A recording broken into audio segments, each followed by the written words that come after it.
ফিলিস্তিনকে স্বাধীন রাষ্ট্র হিসেবে স্বীকৃতি দেওয়ার জন্য রোডম্যাপ ঘোষণা করতে যাচ্ছে ফ্রান্স। সেই সাথে হামাসকে নিয়ন্ত্রীকরণ করার বিষয়টিও তুলে ধরা হবে জাতিসংঘে। ফিলিস্তিনিকে স্বীকৃতির বিষয় নিয়ে আলোচনা করতে বৈঠকে বসতে যাচ্ছে ব্রিটিশ মন্ত্রিসভাও। ধারণা করা হচ্ছে ফিলিস্তিনের সংঘাত থামাতে এই উদ্যোগগুলো কিছুটা হলেও ভূমিকা রাখতে পারবে। বিস্তারিত ইমতিয়াজ আলমের রিপোর্টে।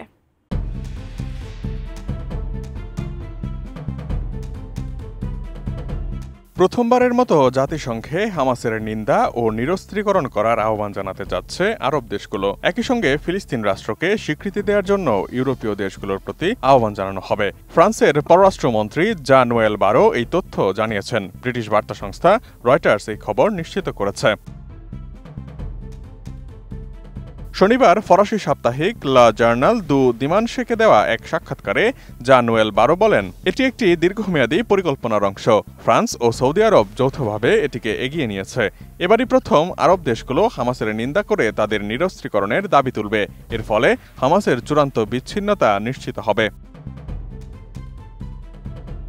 ফরাসি পররাষ্ট্রমন্ত্রী আরও বলেন, এই পদক্ষেপের মাধ্যমে ইউরোপের আরও দেশ ফিলিস্তিন রাষ্ট্রকে স্বীকৃতি দেওয়ার উদ্যোগ নেবে। ইউরোপীয় দেশগুলোর অর্ধেকই ইতোমধ্যে ফিলিস্তিনকে স্বীকৃতি দিয়েছে, বাকিরাও বিষয়টি বিবেচনা করছে। ব্রিটিশ প্রধানমন্ত্রী ফিলিস্তিন রাষ্ট্রকে স্বীকৃতি দেওয়ার অভিপ্রায় প্রকাশ করেছেন এবং জার্মানি ভবিষ্যতে বিষয়টি বিবেচনা করবে বলেও জানান তিনি। নিউ ইয়র্কে আসন্ন জাতিসংঘ সম্মেলনে অন্যান্য দেশের অংশগ্রহণ নিশ্চিত করে ২১ সেপ্টেম্বরের মধ্যেই একটি উচ্চাভিলাষী এবং কঠোর কূটনৈতিক পথরেখা চালু করতে চায় ফ্রান্স।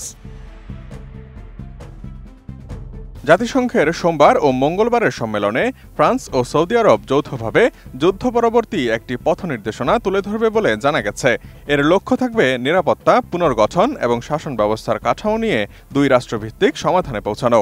বারো জানান, এই রূপরেখা যুক্তরাষ্ট্রের প্রেসিডেন্ট ট্রাম্পের প্রণীত আব্রাহাম চুক্তির সঙ্গেও সামঞ্জস্যপূর্ণ হবে।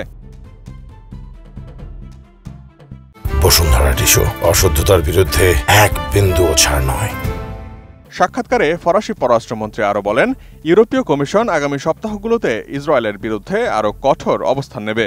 এর আওতায় পশ্চিম তীরে নতুন বসতি নির্মাণ বন্ধ এবং মানবিক সহায়তা বিতরণে সামরিক হস্তক্ষেপ বন্ধ করার জন্য চাপ সৃষ্টি করা হবে। ফরাসি এই মন্ত্রী ইউরোপীয় দেশগুলোকে আহ্বান জানিয়েছেন তারা যেন ফিলিস্তিনি কর্তৃপক্ষের উপর আরোপিত আর্থিক অবরোধ তুলে নেয়। তিনি দাবি করেন, ফিলিস্তিন কর্তৃপক্ষ ২ বিলিয়ন ইউরো পাওনা, যা তারা এখনও পায়নি।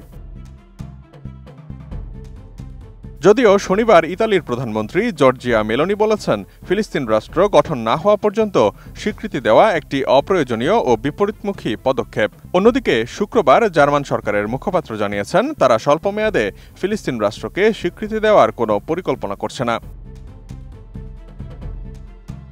এদিকে ব্রিটিশ প্রধানমন্ত্রী কিয়ার স্টারমার আগামী সপ্তাহে মন্ত্রিসভার বৈঠক আহ্বান করতে যাচ্ছেন বলে জানিয়েছে একাধিক সরকারি সূত্র। ধারণা করা হচ্ছে, গাজা পরিস্থিতি ও ফিলিস্তিন রাষ্ট্রের স্বীকৃতির বিষয়টিই এই বৈঠকের মূল আলোচ্য বিষয় হবে।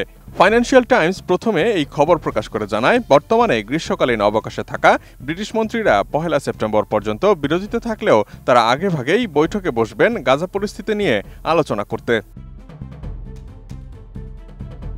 এর আগে যুক্তরাজ্যের ক্ষমতাসীন দল লেবার পার্টি সহ ৯টি দলের ২২০ জনেরও বেশি সংসদ সদস্য প্রধানমন্ত্রী কিয়ার স্টারমারের প্রতি আহ্বান জানিয়েছেন ফিলিস্তিনকে আনুষ্ঠানিকভাবে রাষ্ট্র হিসেবে স্বীকৃতি দেওয়ার জন্য।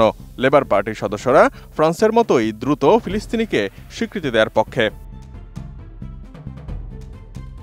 Imtiaz Alam, desk report, ATN news.